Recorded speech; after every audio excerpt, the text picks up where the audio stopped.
Good day, J Marians. Welcome to our video number 2 for the subject Media and Information Literacy. And today we will be discussing the lessons 1 and 2 for chapter 2 entitled Media and Mass Communication Definitions, Histories, and Directions. Alright, to begin, let's start with the reading of our objectives. The end of the lessons, you will be able to, first, we have map out the history of the emergence of media both in global and local arenas, including the transition from indigenous forms of communication to new media. Differentiate interpersonal communication from mass communication. Discuss the theories on the relationship between media and society. Discuss the nature of information. Explain the meaning of media literacy and information literacy and their relationship with one another, okay? And with the other literacies. And elaborate on the meaning of media literacy and information literacy. Okay, now let's begin with our activity, okay? Our icebreaker, and that would be 4 picks, 1 word. Okay, I prepared 3 slides for this game so that we could proceed immediately to our lesson. Okay, for the first one, okay, for 5 seconds, go. The word is 5, 4, 3, 2, 1. The word is media. Yes, it is media. Now, second one is 5, 4, 3, 2, 1. The word is communication. Very good. And how about this last slide for our activity, the 4 picks, 1 word? The word is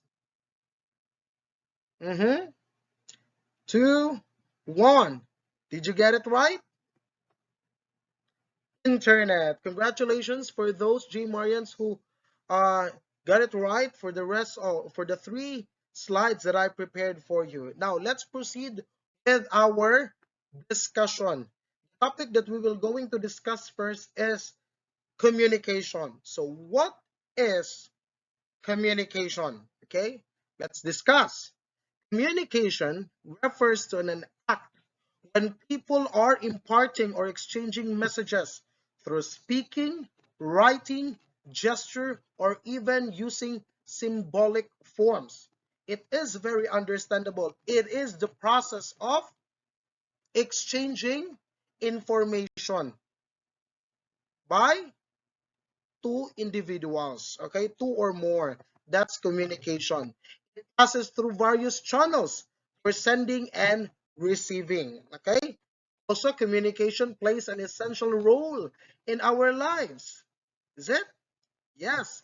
It is the driver of human interaction.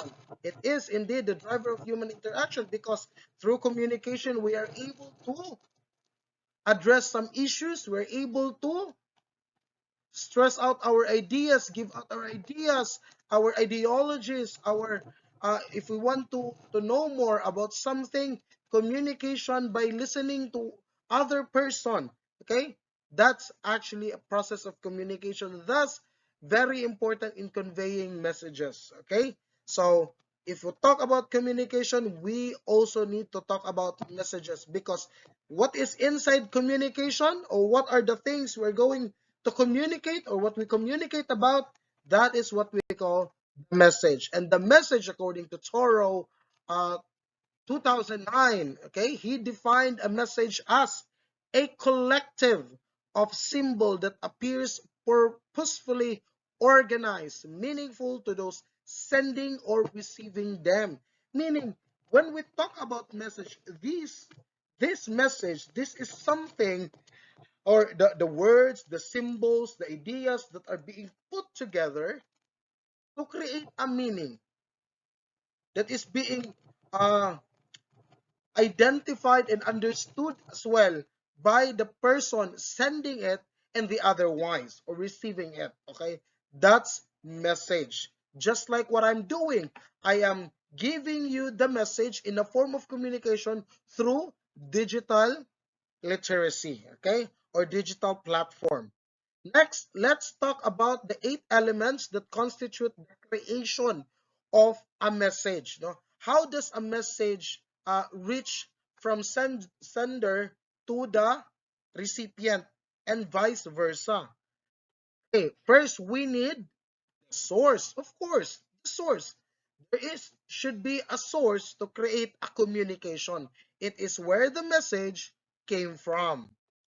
Encoding, the process by which a message is translated so it can be transmitted to communicated and communicated to another party. Okay, so it's a process by which a message is translated. Next, we have transmitting. It is the act of sending. The word itself, transmit.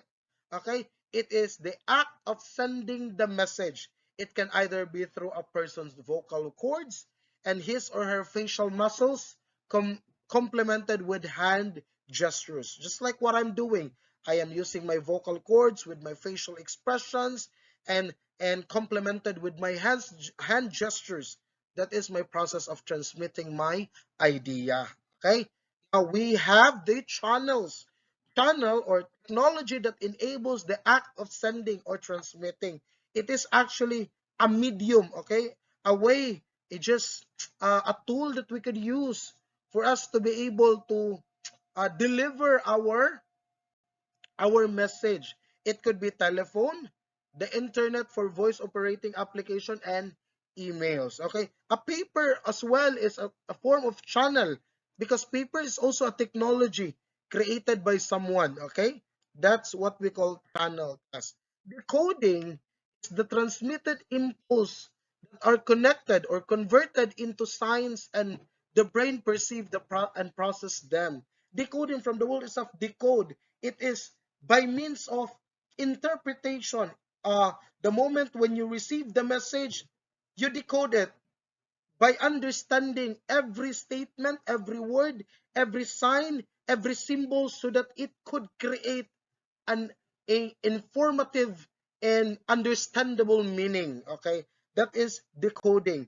We also have receiver. If we have the source, we also need a receiver. If the source is where the information comes from, well, the receiver is the one that gets the message that was transmitted through a channel. Okay, receiver. We also have feedback.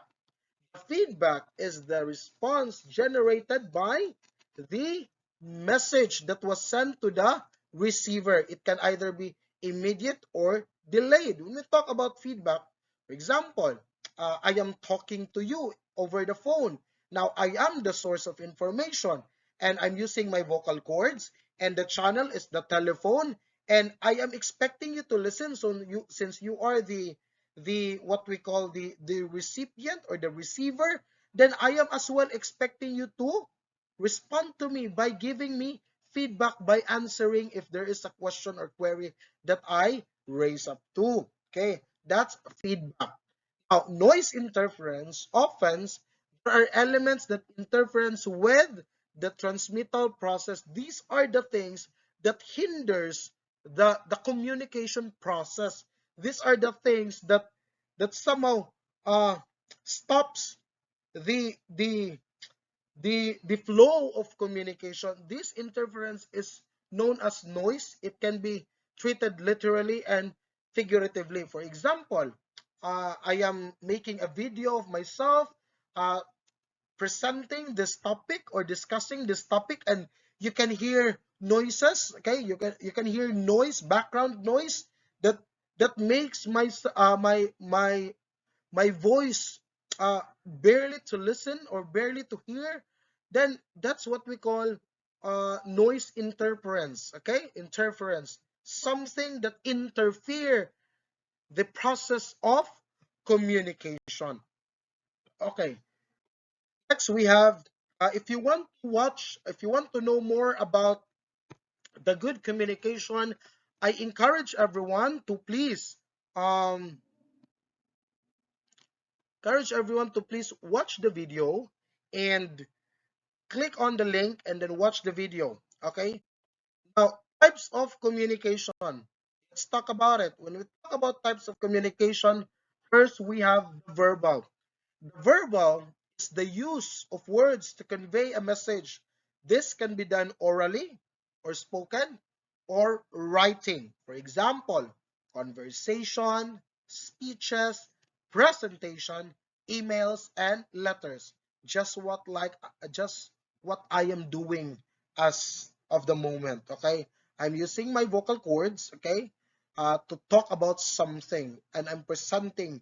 Okay, with the use of technology. Okay. Next, we have oral communication or the verbal. There's actually two, rather. There is actually two process in verbal communication: the oral communication and the written communication. First, let's talk about the oral communication. Oral communication is the speaking in person. Okay, this when speaking in person, over the phone, or via video calls, meaning orally. Okay, meaning I use my mouth to communicate. When we talk about written communication, it is the use of um, letters, report card, text messages, emails, and or social media posts. That's written communication. So both are under verbal communication. Next, we have non-verbal communication. Non-verbal communication is the process of conveying a message without the use of words. Okay, it is the process of conveying a message without the use of words. Sir, how can I do that? How can I convey a message without using my word, without using my mouth, without expressing any word or uttering any word preceded out from my mouth? This includes class, facial expression, body language, gesture, and other visual cues.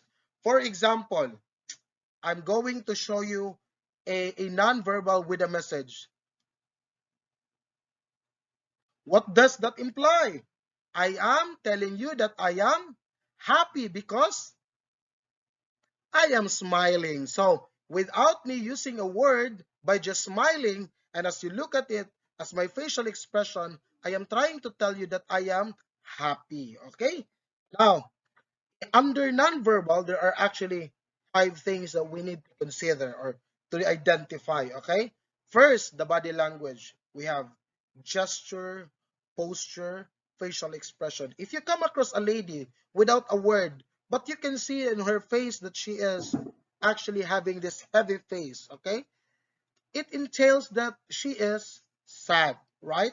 So, for example, in a presentation, in an oral presentation, when a person is on the stage and he is not very timid, but instead he is very confident in what he or she is doing by standing so straight and and acting so smart, then you can you can depict that or you can interpret that his body gesture signifies that he is confident, he knows what he is doing, and he is very good in what he is about to do. Okay.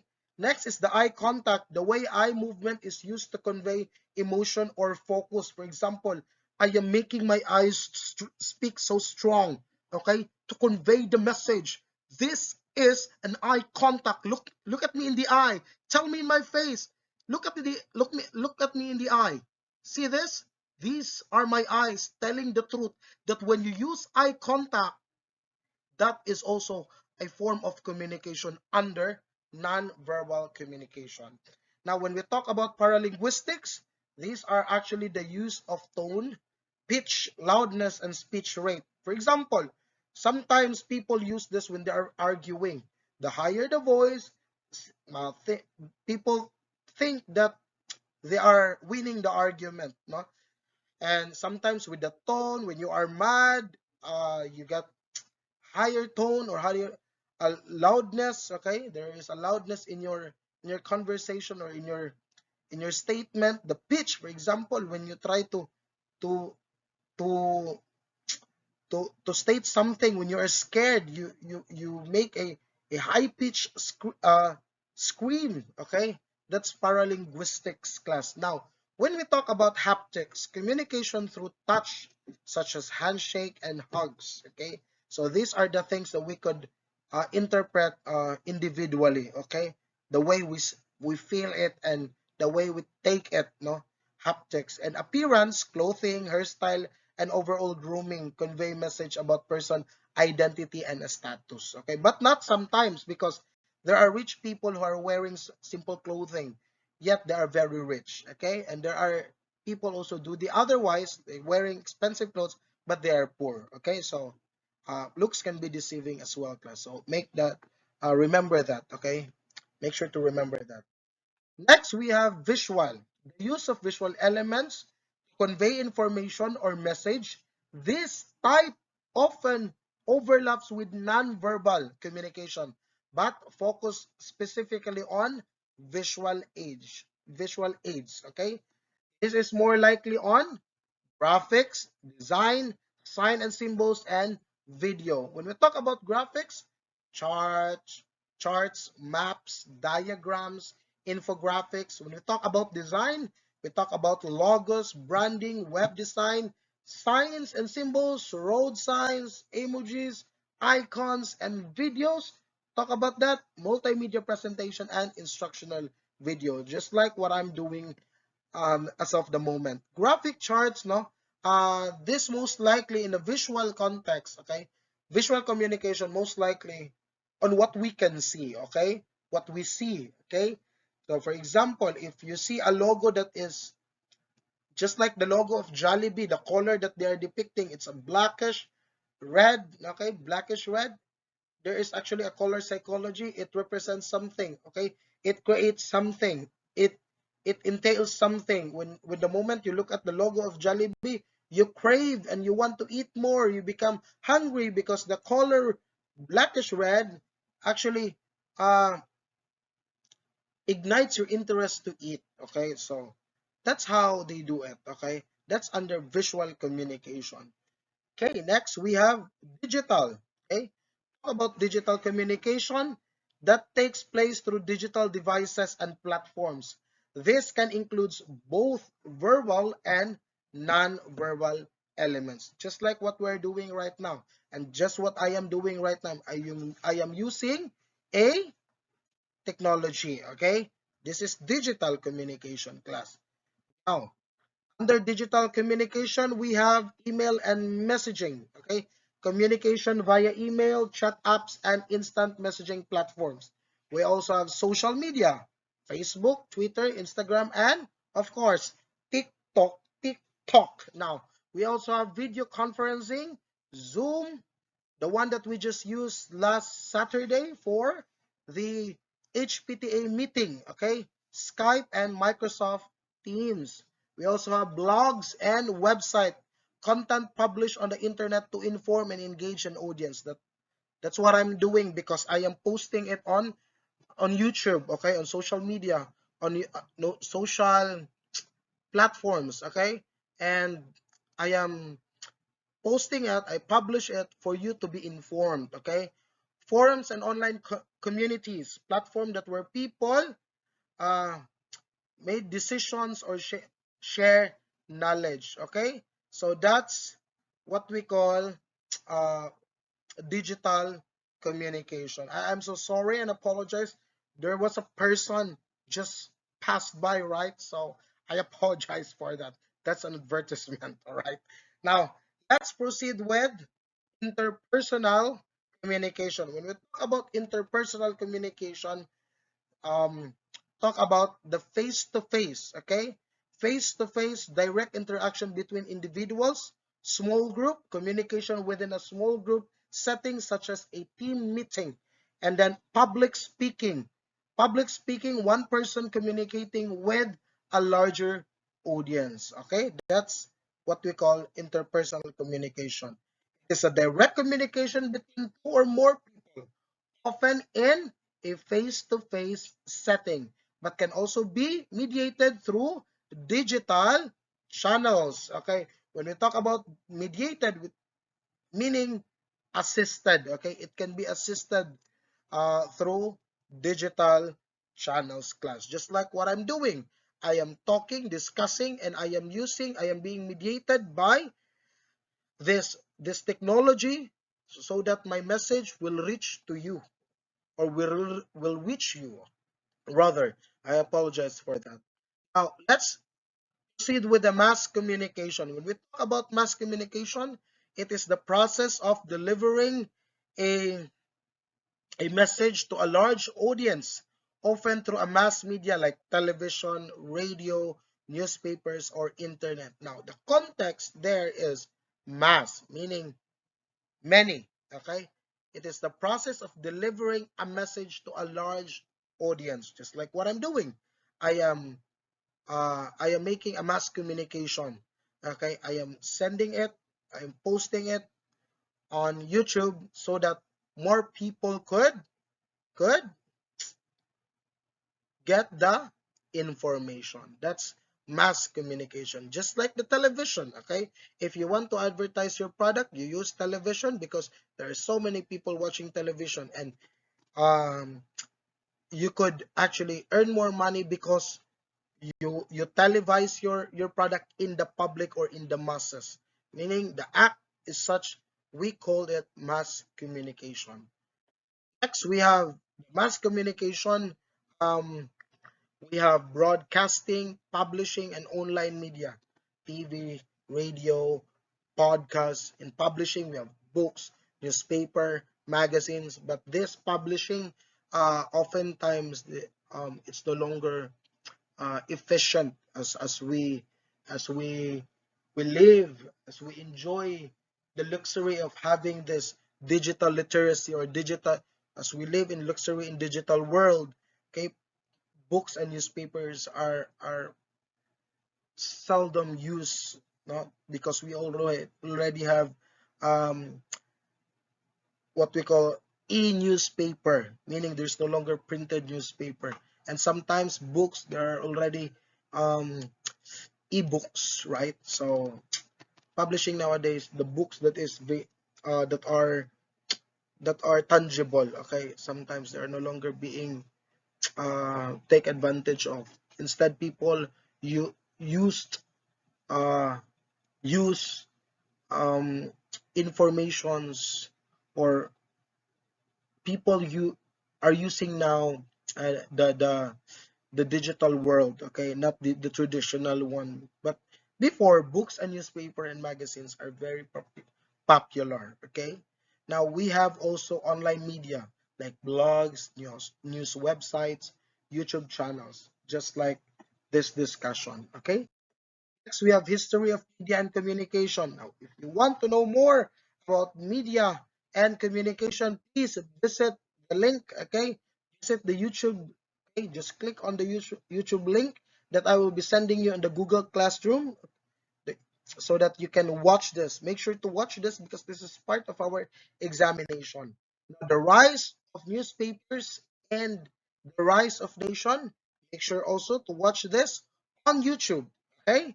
So that you can be informed and you will be knowledgeable about this topic class, okay? About the rise of the newspaper and the rise of the nation. Next, we have from static to moving images. Okay, make sure as well to watch these videos. Okay, prepared for you. Okay, make sure to watch that. The rise of the internet and the new media. There are two videos I prepared for you. Make sure to watch them so that you will learn about the topic. Okay, next, the internet in the Philippines. Let's talk about it.